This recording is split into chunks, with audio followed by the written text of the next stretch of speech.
Online trading పేరుతో భారీ cyber మోసానికి పాల్పడిన నిందితుడిని అరెస్ట్ చేశారు హైదరాబాద్ పోలీసులు.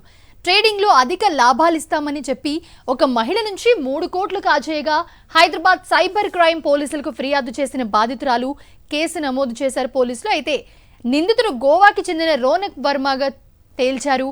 రోనక్ వర్మను రిమాండ్ కు తరలించారు పోలీసులు. అరెస్ట్ చేసి 20 లక్షల రూపాయలు రికవరీ చేయడం జరిగిందని, కేసుపై విచారణ జరుగుతుందని సిపి తెలిపారు. Accused Ranak Tana, son of Jayendra, age 35 years, resident of Vasco da Gama, South Goa. ప్రస్తుతం నాగ్పూర్లో ఉంటున్నాడు.